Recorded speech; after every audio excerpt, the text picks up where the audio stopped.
Good morning students. Let's continue our chapter chemical bonding. आज का हमारा टॉपिक है hydrogen bonding. As the name suggest hydrogen bonding means यहाँ पर किसी टाइप की बॉन्डिंग की बात हो रही है. जैसे हमने आयनिक और कोवलेंट बॉन्ड पढ़ा था वैसे ही एक बॉन्डिंग का टाइप होता है हाइड्रोजन.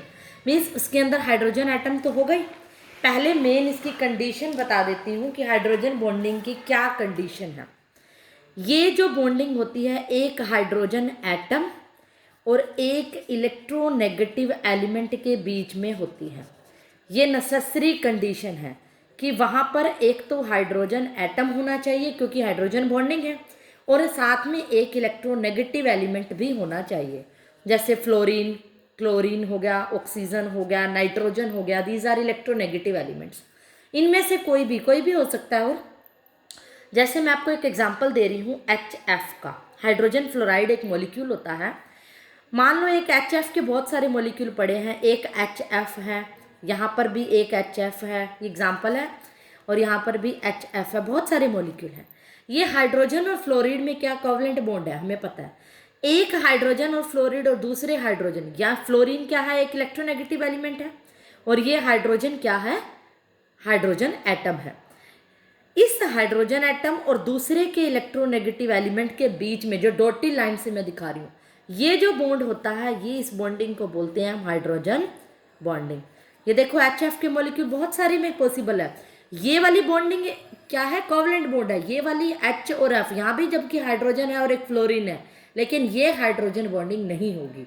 क्या है, पहले का एक एलिमेंट का जरूरी नहीं है कि दो एलिमेंट की जरूरी है. ये आगे आप जब इसके टाइप्स करोगे ना तब क्लियर हो जाएगा किस टाइप की होती है, कि दो एलिमेंट की नीड है या अपने बीच में ये बॉन्डिंग हाइड्रोजन बॉन्डिंग क्यों नहीं है. ये सब क्लियर हो जाएगा क्योंकि आपने पढ़ा हुआ है HF का जो स्ट्रक्चर है, मॉलिक्यूल बनाता है, कोवलेंट बॉन्ड बनाता है. इसका लुईस स्ट्रक्चर बनाओगे ना HF का, तो आपको पता है कि HF अपने आप में शेयरिंग करता है इलेक्ट्रॉन की और कोवलेंट बॉन्ड बनाता है. तो HF तो कोवलेंट ही रहेगा. आज हम बदल दे देंगे कि हाइड्रोजन बॉन्ड है. तो ये बात सच है कि HF में आपस में जो बॉन्डिंग है H और F की, वो कोवलेंट है. लेकिन जब एक HF का फ्लोरीन और दूसरे HF का हाइड्रोजन जो बॉन्ड बनाते हैं, वो जो बॉन्डिंग होती है वो हाइड्रोजन बॉन्ड होता है. जैसे पहले का फ्लोरीन, दूसरे की हाइड्रोजन इज हाइड्रोजन बॉन्डिंग, ये होती है हाइड्रोजन बॉन्डिंग. ये वाला जो जिसको मैं दिखा रही, ये तो कोवलेंट बॉन्ड ही रहेगा. इस बात को मैं बदलूंगी नहीं. जो आज तक मैंने लुईस स्ट्रक्चर बताया है, शेयरिंग ऑफ इलेक्ट्रॉन का कंसेप्ट, वो गलत नहीं होगा. हाँ, बट एक जैसे कई मॉलिक्यूल पड़े हैं तो एक का इलेक्ट्रोनेगेटिव एलिमेंट और दूसरे का हाइड्रोजन एटम के बीच में जो बॉन्ड होता है, वो बॉन्ड को कहते हैं हाइड्रोजन बॉन्डिंग. इसके बाद आता है कोज ऑफ फॉर्मेशन, कि कोज कारण क्या है, हाइड्रोजन बॉन्डिंग क्यों होती है. अब जैसे कहा मैंने H और कोई भी इलेक्ट्रोनेगेटिव एलिमेंट, मान लो A है कोई इलेक्ट्रोनेगेटिव, लेट कर लिया मैंने, ये है, इधर से H है और A है, H है और A है, इन दोनों के बीच में हाइड्रोजन है, इन दोनों के बीच में हाइड्रोजन बॉन्डिंग. ये A इलेक्ट्रोनेगेटिव एलिमेंट मैंने कंसीडर कर लिया. अब देखो, इलेक्ट्रोनेगेटिव एलिमेंट है तो हमें पता है उसका नेचर ही ऐसा होगा कि जो इलेक्ट्रॉन को अपनी तरफ अट्रैक्ट करेगा. इस बॉन्ड के अंदर जो भी इलेक्ट्रॉन, हमें पता है दो इलेक्ट्रॉन होते हैं एक बॉन्ड के बीच में, जो भी इलेक्ट्रॉन को अपनी तरफ खींचेगा, लेगा, तो चार्ज इस पे नेगेटिव आएगा, डेल्टा नेगेटिव आएगा. डेल्टा का रीजन मैं आपको बता चुकी हूँ कि पार्शियल नेगेटिव है, सारे इलेक्ट्रॉन को अपनी तरफ अट्रैक्ट करता है, पूरे ही नहीं लेता, सारे नहीं लेता, आधे इलेक्ट्रॉन को लेता है, इसीलिए डेल्टा नेगेटिव, और इस पे डेल्टा पॉजिटिव आता है. इसीलिए, या ये कह लो कि जो HA बॉन्ड है, दूसरी लैंग्वेज में कह देते हो कि HA बॉन्ड क्या है, पोलर बन जाता है, जिसको हम इससे रिप्रेजेंट करते हैं. और इसकी जो फोर्स ऑफ अट्रैक्शन होती है between positively charge hydrogen atom of one molecule and negatively charge atom of neighbouring molecule result in the formation of hydrogen bonding. पहले का delta positive charge on hydrogen atom, delta negative charge on electronegative atom, इन दोनों की force of attraction क्या होती है, एक result करती है एक बॉन्ड को, जिसका नाम होता है हाइड्रोजन बॉन्ड. तो आई होप आपको हाइड्रोजन बॉन्ड समझ में आ गया होगा क्या होता है. उसके बाद जो आता है हमारा टॉपिक, आप चाहो तो इसका स्क्रीनशॉट ले सकते हो और इसको नोट्स में मेंशन कर सकते हो एज इट इज. उसके बाद मैं बता रही हूँ conditions for the hydrogen bonding. अब हाइड्रोजन बॉन्डिंग के लिए क्या क्या कंडीशन है. पहली तो मैंने जब इस टॉपिक को स्टार्ट किया था बताया था हाइड्रोजन एटम और इलेक्ट्रोनेगेटिव एलिमेंट होना चाहिए. तो पहली कंडीशन अगर पॉइंट्स वाइज आए, क्वेश्चन पूछा जाए what are the conditions for the hydrogen bonding, अगर आपने हाइड्रोजन बॉन्डिंग बनानी है तो क्या कंडीशन है? पहली कंडीशन तो यही रहेगी कि हाई इलेक्ट्रोनेगेटिविटी होनी चाहिए। किसकी? Of atom bonded to hydrogen atom. जो हाइड्रोजन से बॉन्ड होगा उसको इलेक्ट्रोनेगेटिविटी क्या होनी चाहिए? हाई। इलेक्ट्रोनेगेटिव एलिमेंट का मतलब ही यही है ना कि उनकी इलेक्ट्रोनेगेटिविटी की वैल्यू हाई है। जैसे एग्जांपल बता चुकी हूँ, फ्लोरीन, ऑक्सीजन, नाइट्रोजन, कोई भी है। वाटर के अंदर जो बॉन्ड बन रहा है H2O, एक हाइड्रोजन और दूसरा इलेक्ट्रोनेगेटिव एलिमेंट है, तो इसकी इलेक्ट्रोनेगेटिविटी क्या है? ज़्यादा है, राइट। लेकिन अगर अमोनिया की बात करो NH3 के अंदर, राइट, ये भी क्या है, इसके अंदर क्या एग्जाम्पल है? इसके अंदर नाइट्रोजन इलेक्ट्रोनेगेटिव है और हाइड्रोजन से ये बॉन्ड बना रहा है। एक का नाइट्रोजन और अगले का हाइड्रोजन क्या बनाएगा? एक हाइड्रोजन बॉन्डिंग, ये वाला हाइड्रोजन और ये नाइट्रोजन, तो इसके अंदर इलेक्ट्रोनेगेटिव एलिमेंट है, तभी हाइड्रोजन बॉन्डिंग पॉसिबल है। सेकंड कंडीशन क्या है? Small size of electronegative atom. जो EN लिख रही हूँ इलेक्ट्रोनेगेटिव को, जो इलेक्ट्रोनेगेटिव एटम होता है उसका साइज क्या होना चाहिए? स्मॉल होना चाहिए। जितना ज़्यादा स्मॉल साइज होगा उसकी जो अट्रैक्शन होगी वो क्या होगी? उतनी ही ज़्यादा होगी, और उसकी वजह से पोलैरिटी बॉन्ड में ज़्यादा होगी।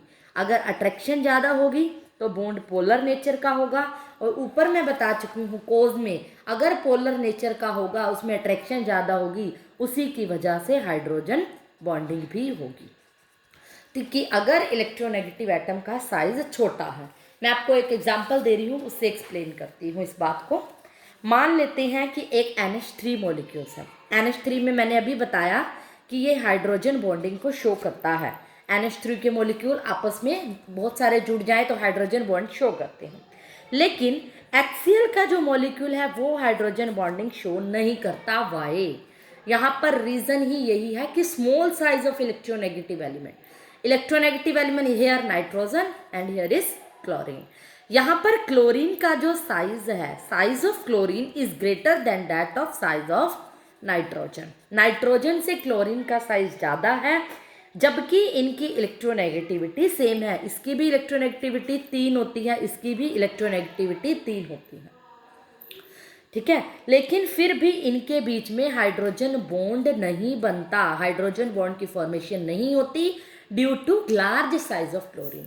तो इसीलिए ये कंडीशन है कि इलेक्ट्रोनेगेटिव एलिमेंट का साइज भी स्मॉल होना चाहिए। तो आपको और ज़्यादा कंसेप्ट में क्लैरिटी आ रही होगी अब हाइड्रोजन बॉन्ड कैसा होता है। तो अगर आपसे कोई पूछे hydrogen bond and covalent bond में डिफरेंस बताओ, तो अब आप इजीली बता पाओगे। इसकी कंडीशंस बता दी, इलेक्ट्रोनेगेटिव एलिमेंट होना चाहिए, साइज छोटा होना चाहिए, और यहाँ पर शेयरिंग ऑफ इलेक्ट्रॉन की वजह से बॉन्ड है। तो इसका डिफरेंस टेबल की फॉर्म में बुक में मेंशन है, तो अब आप ये सेल्फ ही करोगे, 2-3 पॉइंट ही आएंगे इसके अंदर, तो ये आप सेल्फ करोगे। उसके बाद कुछ एग्जाम्पल्स दिए हुए हैं आपकी बुक में हाइड्रोजन बॉन्डिंग के। मैं आपको वैसे तो एक्सप्लेन कर चुकी हूँ, बट फिर भी एक बार बता देती हूँ। जैसे HF का मैं दे चुकी हूँ, वाटर का एग्जाम्पल दे देती हूँ। वाटर के कई मॉलिक्यूल हैं, कैसे बनाएंगे? वाटर क्या है? हाइड्रोजन बॉन्ड कैसे बनाता है? ऑक्सीजन हाइड्रोजन, दूसरा वाटर मॉलिक्यूल ऑक्सीजन हाइड्रोजन, ये कोवलेंट बॉन्ड ही रहेगा।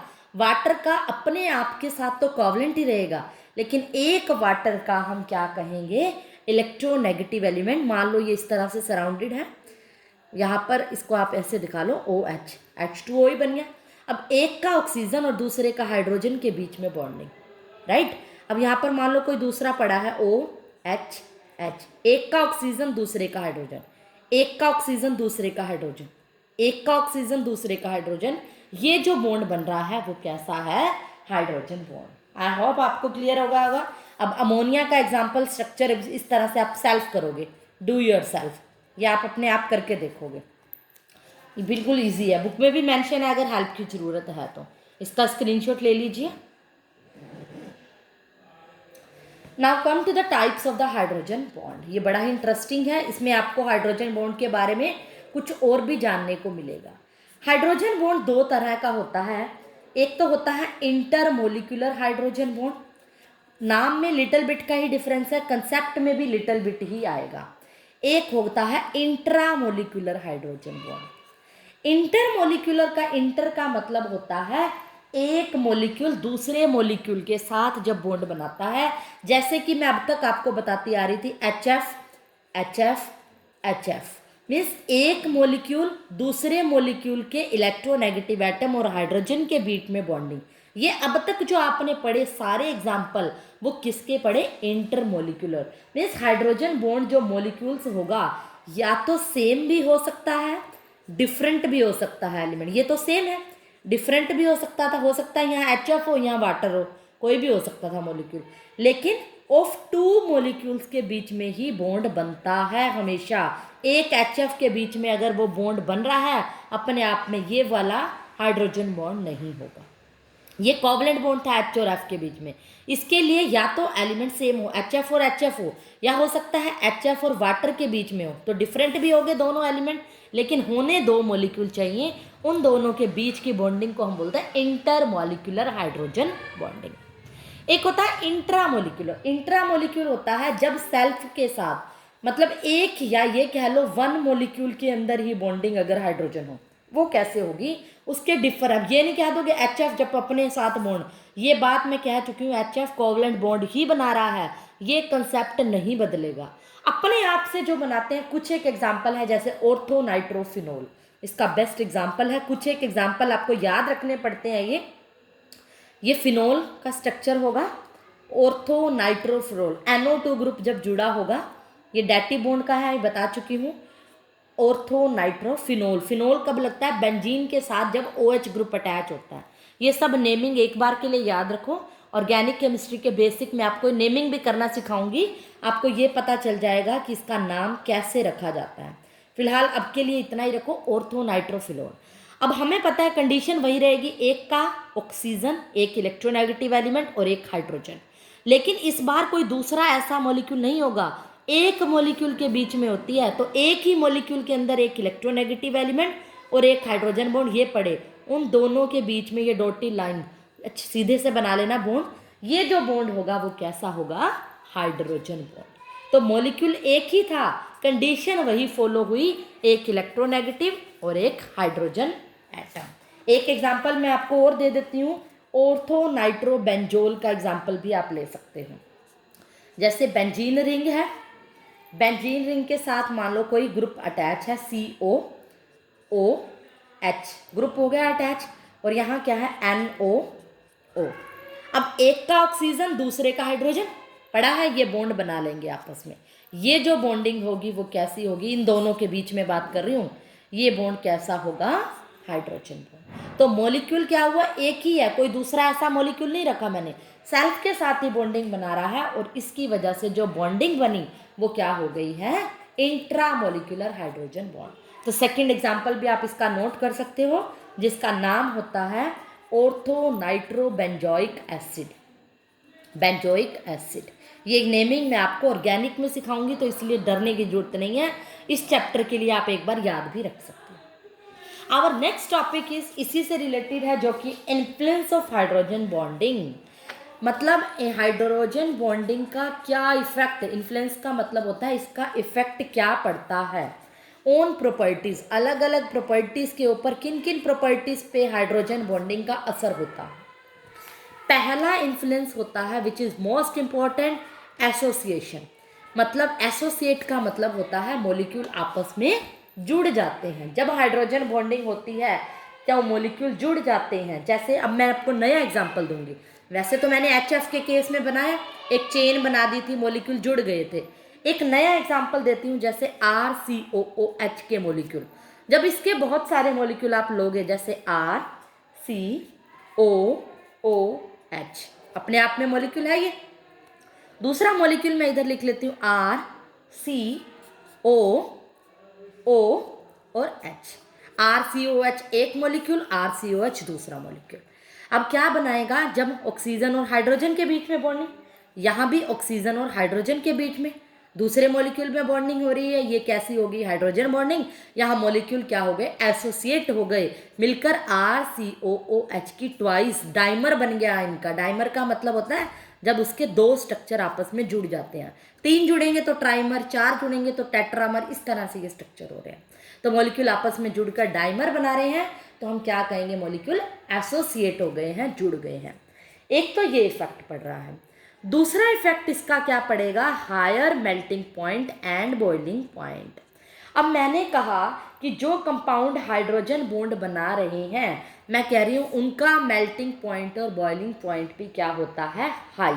क्यों होता है हाइड्रोजन बॉन्डिंग में, फोर्स ऑफ अट्रैक्शन, क्योंकि इनके बीच में इलेक्ट्रोस्टैटिक फोर्स ऑफ अट्रैक्शन बहुत ज़्यादा हो जाती है, जिसकी वजह से उनको तोड़ने के लिए ज़्यादा एनर्जी चाहिए। तो हम कहेंगे कि मेल्टिंग पॉइंट और बॉइलिंग पॉइंट भी ज़्यादा है, क्योंकि ये पोलर हो जाते हैं ना। मैंने अभी ये कंसेप्ट बता चुकी हूँ, पोलर वाला, अट्रैक्ट करते हैं एक दूसरे को, अट्रैक्शन ज़्यादा है तभी बॉन्ड बनाते हैं, अट्रैक्शन ही ना होती बॉन्ड क्या बनाते। अट्रैक्शन इतनी ज़्यादा है कि बॉन्ड हाइड्रोजन बनता है, और उनको तोड़ने के लिए एनर्जी भी ज़्यादा चाहिए, और जो ब्रेक करने के लिए एनर्जी होती है उसको हम बोलते हैं melting point and boiling point.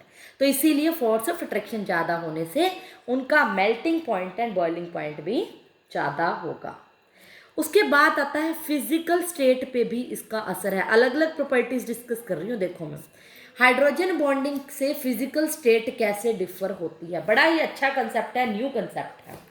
अब 2 मॉलिक्यूल मैंने ऐसे लिए, जैसे पहले इन दोनों पॉइंट को आप नोट कर सकते हो, influence of screenshot I hope आप ले रहे हो, साथ साथ वीड पॉइंट लिख रहे हो।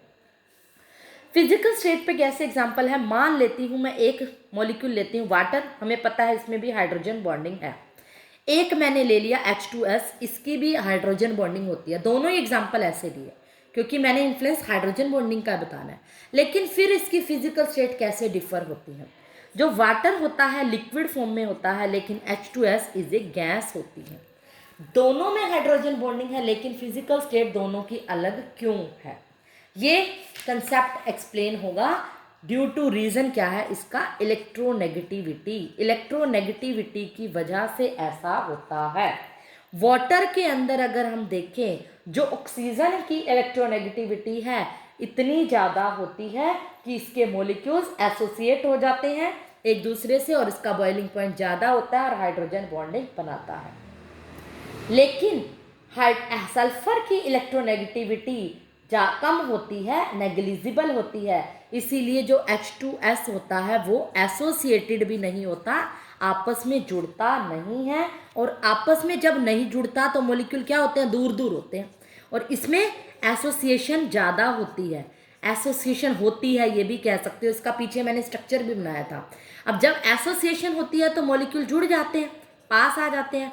और पास आना, हमने ये 9th क्लास से कंसेप्ट पढ़ा है कि लिक्विड के अंदर मॉलिक्यूल्स पास पास होते हैं और एसोसिएट नहीं होते, दूर दूर होते हैं मॉलिक्यूल्स। तो इसके अंदर क्या हो गए मॉलिक्यूल्स, गैसियस स्टेट का केस होगा जब मॉलिक्यूल दूर दूर होंगे। सॉलिड लिक्विड गैस का स्ट्रक्चर पढ़ते हो जब स्टेट्स ऑफ मैटर पढ़ाया जाता है कि इसके अंदर मॉलिक्यूल थोड़ी पास होते हैं और इसमें दूर होते हैं, एसोसिएट हो जाती है, एसोसिएशन हो जाती है। रीजन क्या है, ड्यू टू इलेक्ट्रोनेगेटिविटी। ऑक्सीजन की इलेक्ट्रोनेगेटिविटी जो डिफरेंस होता है एटम्स इन H2S, इलेक्ट्रोनेगेटिविटी जो डिफरेंस है एटम का, हाइड्रोजन और सल्फर की इलेक्ट्रोनेगेटिविटी का डिफरेंस की बात करें हम, वो क्या है, थोड़ा सा कम है। जबकि ऑक्सीजन और वाटर की इलेक्ट्रोनेगेटिविटी का डिफरेंस थोड़ा ज़्यादा है। इस वजह से मॉलिक्यूल एसोसिएट होते हैं, पास आते हैं तो लिक्विड का नेचर शो करते हैं, वाइल ये गैसियस नेचर शो करते हैं। This was the third property, you can write और you can take the screenshot. Now come to the fourth property, which is solubility, which is very interesting. Solubility and very easy. Hydrogen bonding solubility पे कैसे effect करते हैं, जो alcohol होता है वो highly soluble होता है वाटर के अंदर, बहुत इजीली डिजॉल्व हो जाता है due to hydrogen bonding. Alcohol क्या होता है, ROH, वाटर क्या होता है H2O, एक का हाइड्रोजन और एक का इलेक्ट्रोनेगेटिव। इनमें बॉन्डिंग कैसी होती है, हाइड्रोजन बॉन्डिंग, बॉन्डिंग है, आपस में बॉन्ड बना रहे हैं, मतलब सॉल्युबल हो रहे हैं, बॉन्ड बनाना, घुलते हैं एक दूसरे के अंदर। अल्कोहल के अंदर वाटर डाला या वाटर के अंदर अल्कोहल डाला मैंने, तो वो क्या होंगे, एक दूसरे के अंदर घुल जाएंगे, बॉन्ड बनाएंगे, तो वो हाईली सॉल्युबल होते हैं। तो इसका मतलब alcohol is highly soluble in water due to hydrogen bonding.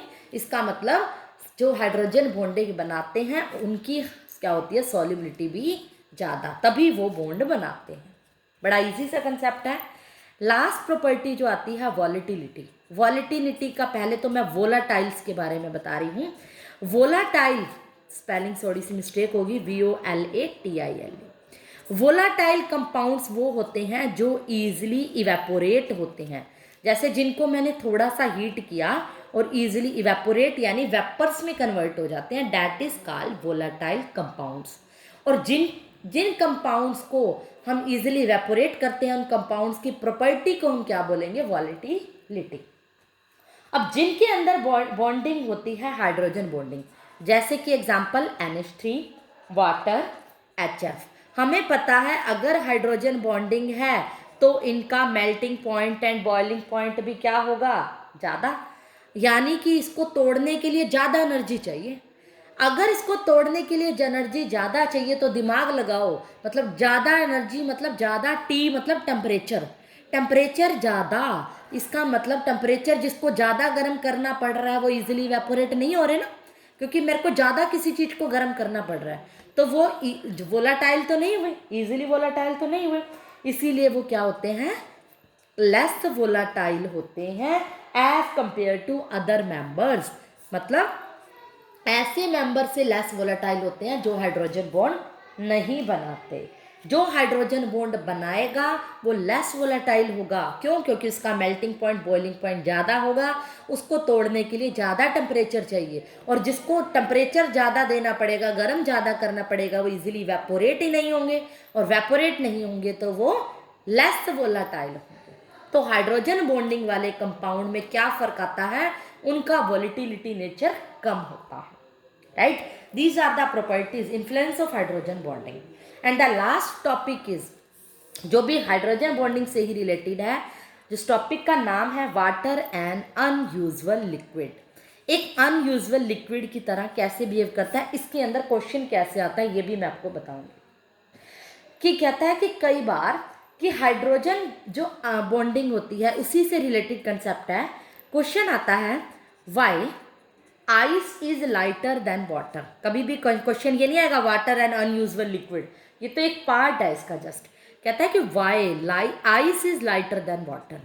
अब आइस जो होती है वो पानी से हल्की क्यों होती है, आपने कभी देखा होगा घरों में बर्फ का टुकड़ा लो और उसको पानी के अंदर छोड़ दो तो फ्लोट करने लगती है, बर्फ तैरने लगती है, और तैरती वो चीज़ें हैं जो हल्की हैं, जबकि पानी क्या है, लिक्विड फॉर्म है, आइस वाटर का ही सॉलिड फॉर्म है, दोनों के बीच में हाइड्रोजन बॉन्डिंग है, क्योंकि है तो वाटर, ये भी वाटर है, लेकिन दोनों में हाइड्रोजन बॉन्डिंग है, फिर भी आइस हल्की क्यों होती है, ड्यू टू इट्स स्ट्रक्चर।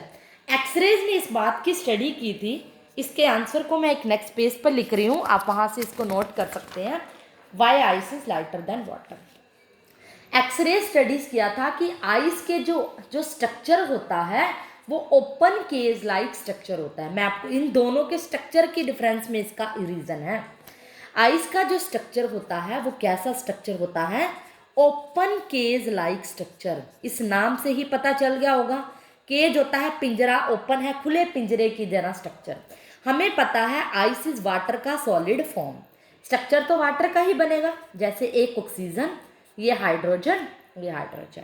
अगर ये क्या है, एक ऑक्सीजन है, इसका हाइड्रोजन है, इसकी ये हाइड्रोजन है, ये बहुत सारे ऑक्सीजन वाटर मॉलिक्यूल रख रही हूँ, एक ऑक्सीजन फिर हाइड्रोजन, राइट। यहाँ पर मैं क्या रख रही हूँ, एक हाइड्रोजन, एक ऑक्सीजन और एक हाइड्रोजन। इसी तरह आप देखो एक और स्ट्रक्चर वाटर रख रही हूँ, हाइड्रोजन, ऑक्सीजन, हाइड्रोजन। यहाँ एक और वाटर मॉलिक्यूल रख दिया, ऑक्सीजन, हाइड्रोजन, बहुत सारे मैंने वाटर मॉलिक्यूल रख दिए। अब यहाँ पर हाइड्रोजन बॉन्डिंग बताओ, ऑक्सीजन इलेक्ट्रोनेगेटिव एलिमेंट और हाइड्रोजन में, ऑक्सीजन और H में, oxygen H, oxygen H, oxygen H, oxygen और H, इस तरह से बॉन्डिंग होगी, ऑक्सीजन H के बीच में बॉन्डिंग होगी। यानी कि इसका जो थोड़ा सा प्रॉपर स्ट्रक्चर आप बुक में से भी कॉपी कर सकते हो, मैंने एक रफली आइडिया दिया आपको कि इसका जो स्ट्रक्चर होगा एक ऐसा होगा, ऐसे ही नीचे स्ट्रक्चर बनता जाएगा।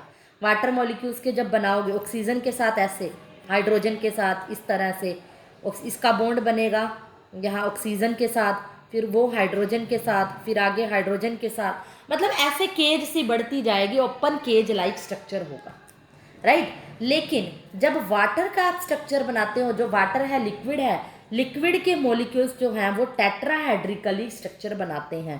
टेट्राहेड्रिकली स्ट्रक्चर कैसा होता है, आपस में टेट्राहेड्रल सराउंडेड होते हैं। जैसे मान लो ऐसे मॉलिक्यूल स्ट्रक्चर ऐसा होता है, ऑक्सीजन और ये हाइड्रोजन के साथ बॉन्ड बना रहा है, ये ऑक्सीजन और ये हाइड्रोजन बॉन्ड बना रहे हैं। मान लो ये हाइड्रोजन आगे किसी और ऑक्सीजन के साथ जुड़ जाएगा, ऑक्सीजन हाइड्रोजन हाइड्रोजन, मतलब इस तरह से एक टेट्राहेड्रिकली स्ट्रक्चर बनाते हैं, राइट। इसके बीच में बॉन्ड बन जाएगा, यहाँ हाइड्रोजन होगा, ऑक्सीजन होगा, हाइड्रोजन होगा, मीन्स इसके मॉलिक्यूल कैसे होंगे, आपस में टेट्राहेड्रली जुड़े हुए होंगे, मतलब एक टेट्राहेड्रल स्ट्रक्चर बना रहे हैं। और यहाँ पर मॉलिक्यूल कैसा था, ओपन केज लाइक स्ट्रक्चर बना रहे हैं। इसका स्ट्रक्चर भी एक रफली आइडिया दिया है मैंने आपको, आप इस तरह से इसका स्ट्रक्चर बनाओगे। एक मॉलिक्यूल यहाँ एक टेट्राहेड्रल बन जाएगा, चार जिसके साइड्स होती हैं। होता क्या है, जैसे ही हम आइस के स्ट्रक्चर की बात करूं, इसमें देखा गया कि जो वाटर जो आइस के अंदर हर ऑक्सीजन एटम क्या है, टेट्राहेड्रली सराउंडेड है। आइस के स्ट्रक्चर में हर ऑक्सीजन एटम टेट्राहेड्रली सराउंडेड है बाय किससे, चार हाइड्रोजन एटम से। एक ऑक्सीजन है, चार हाइड्रोजन से घिरी है, नो डाउट। ऐसे कर करके ओवरऑल स्ट्रक्चर केज लाइक है, लेकिन एक ऑक्सीजन टेट्राहेड्रली का मतलब चारों तरफ से हाइड्रोजन एटम से घिरी हुई है। इसमें दो हाइड्रोजन एटम के बॉन्ड कोवलेंट है और दो हाइड्रोजन बॉन्ड है। इस तरह से ये स्ट्रक्चर है। एक दूसरे से ये हाइड्रोजन एटम जो है वो एक एंगस्ट्रॉम की डिस्टेंस के, अगर इसके एक्सपेरिमेंटली हम देखा गया एक्सरे की स्टडी से, इनका जो डिस्टेंस था वो 1 एंगस्ट्रॉम था। और अदर टू एटम क्या है, कोवलेंट बॉन्ड की बात करें, ओ और एच के कोवलेंट की, कोवलेंट बॉन्ड का जो डिस्टेंस है 1 एंगस्ट्रॉम है। लेकिन अगर देखा गया कि जो हाइड्रोजन बॉन्ड का डिस्टेंस देखा गया एक्सपेरिमेंटली 1.76 एंगस्ट्रॉम था। तो इस तरह से ये ओपन केज लाइक स्ट्रक्चर को बनाते हैं। और हमने क्या देखा, वाटर मॉलिक्यूल्स के अंदर जो स्ट्रक्चर था वो टेट्राहेड्रल था। जैसे ही हमने क्या है, बर्फ से क्या बनाना है, पानी बनाना है, तो क्या करना पड़ेगा, इसको हीट करना पड़ेगा, राइट। अगर हम इसको हीट करेंगे तो वाटर मॉलिक्यूल्स क्या होंगे, टूट जाएंगे, राइट। वाटर मॉलिक्यूल्स के बॉन्ड टूटेंगे। यहाँ पर क्या है, आइस के अंदर हीट करने की जरूरत ही नहीं है। पहले आप इसके स्ट्रक्चर से समझो कि जो ओपन केज लाइक स्ट्रक्चर है, इसके अंदर क्या है, वैकेंट स्पेस है इस स्ट्रक्चर के अंदर। यहाँ भी खाली जगह है, यहाँ भी खाली जगह है, यहाँ भी खाली जगह है। इस वजह से ये ओपन केज लाइक स्ट्रक्चर होता है, दूर दूर होते हैं मॉलिक्यूल्स। इस वजह से क्या होता है, आइस की जो डेंसिटी होती है वो कम होती है। जैसे ही हम क्या करेंगे, ओपन केज लाइक स्ट्रक्चर का जो वॉल्यूम होगा, मतलब बहुत दूर दूर है, फैले हुए हैं, तो वॉल्यूम क्या है इसका, ज़्यादा है। अगर किसी का वॉल्यूम ज़्यादा है तो डेंसिटी का फॉर्मूला होता है मास बाय में वॉल्यूम। अगर किसी का वॉल्यूम ज़्यादा है तो डेंसिटी क्या होगी, कम। अगर किसी की डेंसिटी कम मतलब वो हल्की है, डेंस कम है, इसका मतलब वो लेसर है। वो क्या है, लेसर है, मतलब लेस, लाइटर कह सकते हो लेसर की जगह। अगर किसी की डेंसिटी कम है तो वो क्या है, लाइटर है। फिर से बता रही हूँ, आइस का structure open cage like structure है, वाटर का स्ट्रक्चर टेट्राहेड्रली सराउंडेड है, इसमें वैकेंट स्पेस है तो वॉल्यूम ज़्यादा है। वॉल्यूम ज़्यादा है तो हमें पता है डेंसिटी का फॉर्मूला मास बाय वॉल्यूम होता है। अगर वॉल्यूम ज़्यादा तो डेंसिटी कम तो मतलब हल्की, डेंस कम है तो वो लाइटर है। इसीलिए कहते हैं कि ice is lighter than water, that's why ice floats on the water. इसीलिए बर्फ पानी के ऊपर तैरती है। इसका मतलब सारा रीज़न आंसर हमें इसके स्ट्रक्चर से मिला। और अगर वन वर्ड में क्वेश्चन आ जाए IIT JEE में, नीट में, तो आप क्या कहोगे, आइस हल्की क्यों है पानी से, ड्यू टू इट्स स्ट्रक्चर। कई बार पूछता है due to hydrogen bonding, due to its structure, due to overlapping, बहुत सारे कुछ हो सकते हैं। तो रीज़न किस में छिपा है इसका, वाटर के अंदर, इसका स्ट्रक्चर के अंदर। तो एक क्वेश्चन और पूछता है, water has a maximum density of 4 degree Celsius. Second ये क्वेश्चन पूछता है, वाटर की मैक्सिमम डेंसिटी 4 डिग्री सेल्सियस ही क्यों है, 4 डिग्री सेल्सियस क्यों है। अभी मैंने इसी से ही रिलेट करूंगी इसके आंसर को। जब आप आइस को क्या करते हो, मेल्ट करते हो, अगर इसका टेम्परेचर बढ़ा देते हो, T बढ़ाया, टेम्परेचर बढ़ाया, आइस मेल्ट हो गई। और हमें पता है आइस का ओपन केज लाइक स्ट्रक्चर है, ऐसा स्ट्रक्चर है। तो आइस के बीच में जो हाइड्रोजन बॉन्ड है ये टूटने शुरू हो जाएंगे। जिस चीज़ को टेम्परेचर दोगे ऑब्वियसली टूटेंगे, और टूट कर कहाँ गिरेंगे, जहाँ खाली जगह, खाली जगह में गिर गए। यहाँ कंसेप्ट लगाओगे टेम्परेचर का कि अगर हम ये तोड़ेंगे, हाइड्रोजन बॉन्ड टूटेंगे, टूट के ओपन के लाइक स्ट्रक्चर खाली जगह में गिरेंगे, जगह में गिरेंगे तो इकट्ठे हो जाएंगे, इकट्ठे होने से उनका वॉल्यूम कम हो जाएगा। फिर से वही फॉर्मूला लगाओ, density equal to mass by में वॉल्यूम। अगर किसी का वॉल्यूम कम है, ये इन्वर्सली प्रोपोर्शनल है, तो उसकी डेंसिटी ज़्यादा होगी। इसीलिए वाटर की क्या होती है, डेंसिटी ज़्यादा होती है, क्योंकि जो डेंसिटी है वाटर की इंक्रीज होना शुरू हो जाती है हीटिंग पे above the melting point of ice. और ये मैक्सिमम कितनी बन जाती है, 4 डिग्री सेल्सियस। ये तो एक्सपेरिमेंटली पता चला कि वो मैक्सिमम कितनी बढ़ती है, 4 डिग्री। डायरेक्ट लिख सकते हो, बस कंसेप्ट यहाँ से पता चल गया। आइस के स्ट्रक्चर को जब मेल्ट किया, क्योंकि बर्फ़ को पिघलाओगे तो पानी बना, उसका वॉल्यूम घट गया और सारे हाइड्रोजन बॉन्ड टूट के खाली जगह में आ गए। वॉल्यूम घटने से डेंसिटी क्या हो गई, बढ़ गई, और वो मैक्सिमम कितनी हो गई, 4 डिग्री सेल्सियस। तो यहाँ पर हमारा केमिकल बॉन्डिंग चैप्टर भी एंड हो जाता है। इसके बाद नेक्स्ट चैप्टर हम स्टार्ट करेंगे, स्टेट्स ऑफ मैटर। अब तक के लिए आप अपने नोट्स कंप्लीट करिए, कंसेप्ट को क्लियर कीजिए। अक्टूबर के फर्स्ट वीक में आपके हाफ ईयरली भी स्टार्ट हो जाएंगे। Be prepare for that. Thank you today.